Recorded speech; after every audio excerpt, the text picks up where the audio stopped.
Hello everyone, SiegeLink here, back with the third game.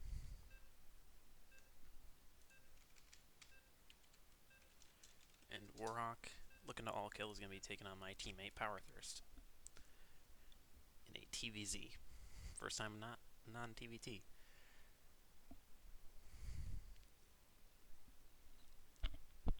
And funnily enough, I actually don't have a single person from FXB on my team, despite there being like 4 or 5, not including me, in this league.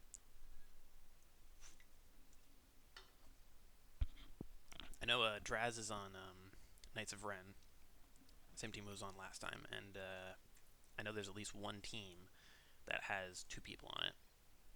I think it's Hyde and someone else, but I don't remember the team. Yeah, this team's actually like, we got a little bit of everyone. We got me from FXB, we got WarHawk from Swarm, we got WarHawk from Valid G, Heroku from Swarm, Nova is from Gosu. So yeah, we got a little bit of everything here.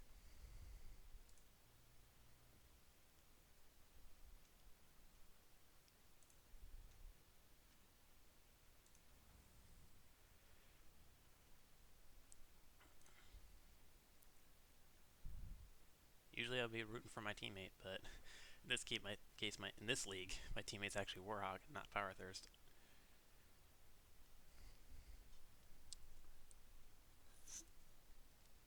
And actually, most of the minor leagues where I actually represent FXB, I usually don't play in because they require like 40 or 50 ranked games, which I pretty much never get. I just don't play StarCraft that much. So Hatchcast pull, just looking like normal standard TVZ overall. So.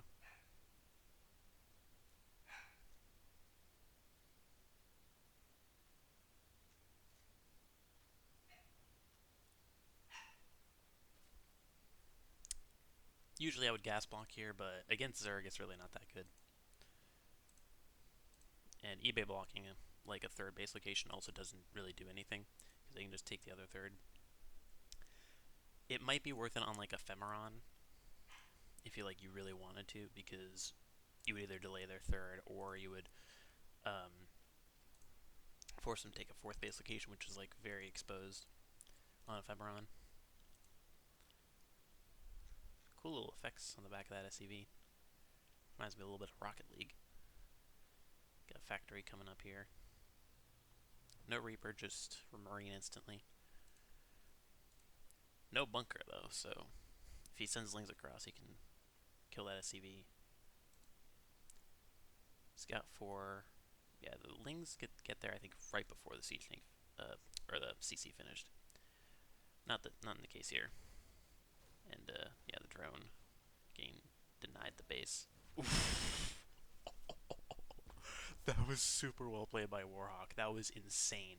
So he tried to build a gas geyser so his drone wouldn't die, but he ended up move commanding his Reaper onto the gas geyser so that he couldn't build the gas geyser there. That was so friggin' brilliant from WarHawk.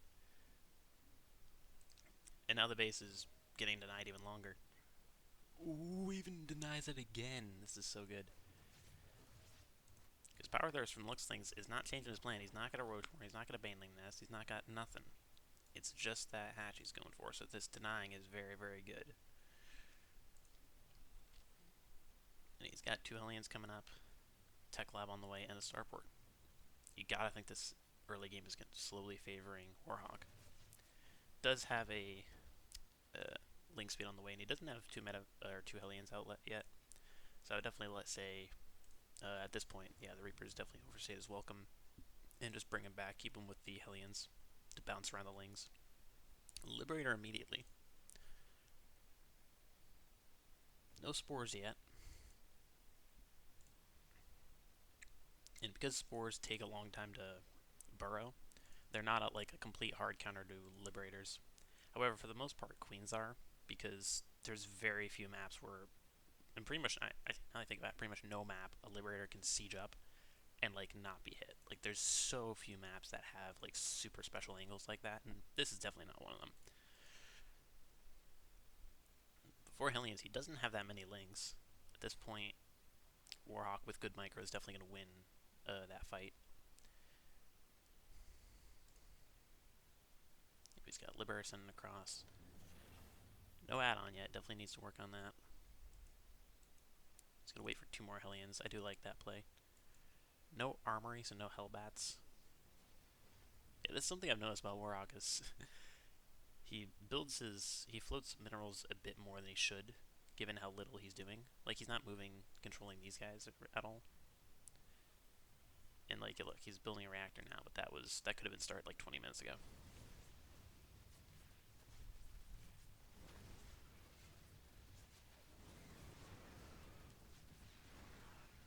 Bit of poor micro on WarHawk's part. That's kind of the tricky thing, is you can't just jump in from the drones right away. You have to deal with their lings first. Because if you jump in for the drones, then going behind the mineral line just puts them in a perfect position to get surrounded. Did kill 6 drones, so it's not all for nothing, but NLC's got plenty. Actually, he doesn't really have plenty to deal with lings if he just kept making more of them and made like some roaches or banelings behind it. Especially since he doesn't have a Banshee, a Raven, nothing actually to defend. He's just got 4 Marines, 3 Marines. Does have vision of the wall, and he can't just take it out with lings though. He's gonna need roaches or banelings to do that. He's got 1 roach in home. It's kind of odd he made a roach worm, but hasn't really used it at all yet. He's also getting a bane nest. This is something I feel kind of weird. Like, why go for roaches, banelings, and spawning pool? Like, I feel like you really need to pick either baneling nest or roach warren. Especially, there's far too many games I've seen where people have like picked like roach warren or baneling nest, forgot about it, and then made the other thing. So like, you see like a roach warren with like no roaches or a baneling nest with no banelings. Now we're seeing him move over. Stim was a little unnecessary there, especially considering he didn't control them at the end of that. His Marines are actually blocking his own expansion there.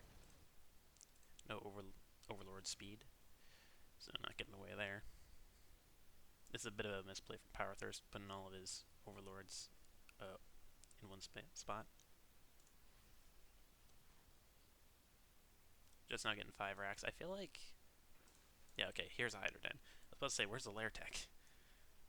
7-minute mark, you gotta have something coming up here, PowerThirst.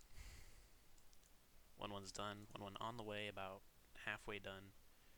It's kind of funny. This is a little over halfway done. This is a little under halfway done. Getting concussive shells going. And not a single Marine, so or not a single Marauder, so just doing it for kind of completion's sake. I do kind of like, if you're facing banelings, to just go for 1 Marauder at a time every now and again. Just for like tanking purposes. He's setting up a flank, but actually saw that coming. And now he's making Banes. And again, this is what I'm talking about. He's got no roaches. So why did you build the roach warren?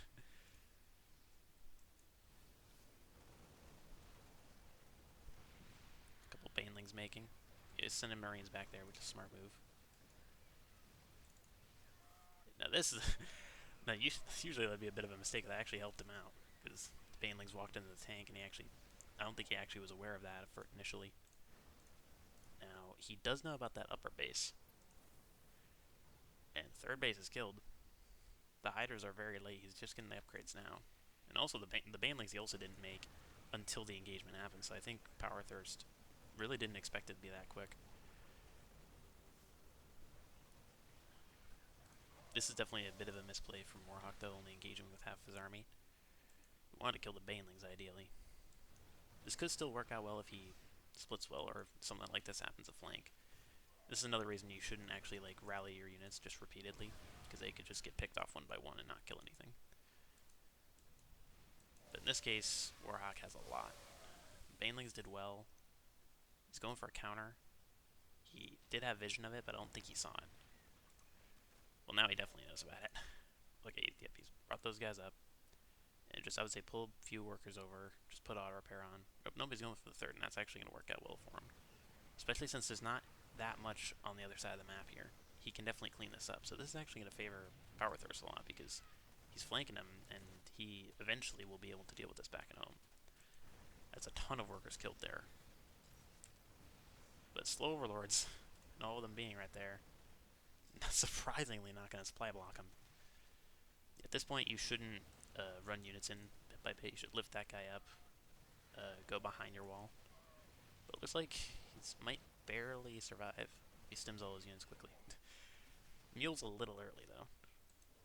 He's got 2 siege tanks here he forgot about. Okay, those units actually didn't die. You just moved them back a bit. So yeah, that PowerThirst really needed that with his 3rd base location being killed and no drones on either of these bases. He needed that, absolutely. I mean, look at this. That was 26 workers killed. And he's still behind on supply. And he can't even get to equal supply because of how many overlords he killed. And that's a mistake I do see quite a bit from Zergs. Just having one rally point, always rallying every single unit there, including overlords. You want to spread them out, and even if you don't want them like in the open, you can at least put them in like small little dead space areas, like behind here or here. Bunch of Lings, quite a lot of Banes too, but they're all in the back. The pickup there was pretty good. They're all going towards one side, and that's going to be it here. He just doesn't have any units. He made a Hydra Den, hasn't used it. Made a Roach Warren, hasn't used it. And I think the Roach Warren was a big misplay. He made 1 Roach this entire game, and that was it. There's no point building a tech building you're not going to use, especially as Zerg here.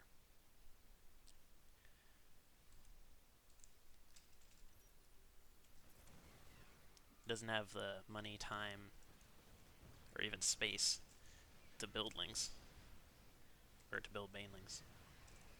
Gonna lose this base, down to 2 bases. WarHawk even getting a 4th up. Hasn't repaired this, so if Banelings came crashing in, that could do it, but I mean, at that point he could have won it on 1 base himself with how much army he had. And 1 more game and WarHawk is going to all kill the X-Slaves. So I'll see you guys. It might be the final game.